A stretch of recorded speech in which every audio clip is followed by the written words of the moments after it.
വിശേഷ ദിവസങ്ങളിൽ ഇവിടെ സ്നാനം ചെയ്ത് പുണ്യം നേടാനായി കോടിക്കണക്കിന് വിശ്വാസികളാണ് ദേശവിദേശങ്ങളിൽ നിന്നും ഈ തീർത്ഥസ്ഥലങ്ങളിൽ എത്തിച്ചേരുന്നത്.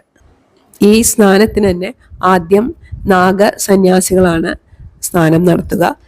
പിന്നെ ഓരോരോ അഖാരകളിലെ സന്യാസി വര്യന്മാർ വന്ന് സ്നാനം നടത്തുന്നു. അതിനുശേഷം മാത്രമാണ് ഗൃഹസ്ഥാശ്രമികൾക്ക് സ്നാനം ചെയ്യാനുള്ള അവകാശമുള്ളൂ. ഈ നാഗസന്യാസിമാർക്ക് ഈ കുംഭമേളയിൽ പ്രത്യേക സ്ഥാനം തന്നെയുണ്ട്. ഭസ്മം പൂശിയ ശരീരവും ദീർഘമായ ജടാവൽക്കലങ്ങളും ധരിച്ച് കൈകളിൽ കമണ്ടൽ പിടിച്ചു നിൽക്കുന്ന ഇവർ ശസ്ത്രവൈദഗ്ധ്യമുള്ളവരും ശാസ്ത്രവൈദഗ്ധ്യമുള്ളവരും ധർമ്മരക്ഷയ്ക്ക് വേണ്ടി എന്തും ചെയ്യാൻ സന്നദ്ധരായവരുമാണ്. പുരാതന കാലത്ത് പല വൈദേശിക ആക്രമണ സമയത്തും അന്നത്തെ രാജാക്കന്മാർ നാഗസന്യാസിമാരുടെ സഹായം തേടിയിട്ടുണ്ട് എന്ന് പറയുന്നു.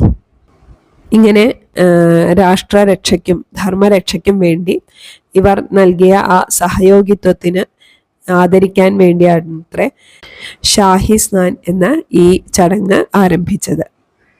അങ്ങനെ കുംഭമേളയിലെ ആദ്യ സ്നാനം നാഗസന്യാസിമാരാണ് ചെയ്യുന്നത്. അതിനുശേഷം മറ്റു സന്യാസി സമൂഹം, ശേഷം ഗൃഹസ്ഥരായവരും. ഈ നാഗസന്യാസിമാരുടെ ദീക്ഷ നടക്കുന്നതും ഈ കുംഭമേളയുടെ സമയത്താണ്. കുംഭമേളയിൽ സ്നാനത്തിനാണ് ഏറ്റവും പ്രാധാന്യം എന്ന് ഞാൻ നേരത്തെ പറഞ്ഞല്ലോ. ഈ സമയം കുംഭമേള നടക്കുന്ന സമയത്ത് ഇവിടെയുള്ള ഈ വെള്ളത്തിൽ, പവിത്രമായ നദിയിൽ അമൃത ഉണ്ട് എന്നാണ് വിശ്വാസം. അതുകൊണ്ടാണ് ഇത്രയും വിശ്വാസികൾ ഇവിടെ വരുന്നതും ഇതിൽ മുങ്ങിക്കുളിക്കുന്നതും. ഇന്ന് നമ്മൾ ചാർജ് വാട്ടർ എന്നൊക്കെ പറഞ്ഞിട്ട് കുടിക്കാറുണ്ട്. അത് എനർജൈസ്ഡ് ചെയ്തിട്ടുള്ള വെള്ളമാണ് എന്നൊക്കെ പറയാറുണ്ട്.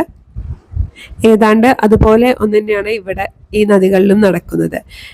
നേരത്തെ പറഞ്ഞല്ലോ, ഗ്രഹങ്ങളുടെ ആ രാശിയും ഇതൊക്കെ നോക്കിയിട്ടാണ് ഓരോ സ്ഥലത്തെ കുംഭമേള തീരുമാനിക്കുന്നതെന്ന്. അപ്പോൾ ഈ ഗ്രഹങ്ങളുടെ സ്ഥാനം അനുസരിച്ചിട്ട് അത് ആ സ്ഥലത്തിന് ഒരു പ്രത്യേക എനർജി നൽകുന്നുണ്ട്.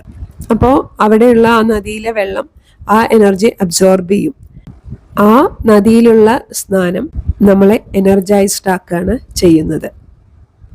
ഇതേ കാര്യം ഒരു കഥാരൂപത്തിൽ പറഞ്ഞാൽ പെട്ടെന്ന് മനസ്സിലാവും എന്നുള്ളത് കൊണ്ടാവാം ഈ കഥകളൊക്കെ ഉണ്ടായത്.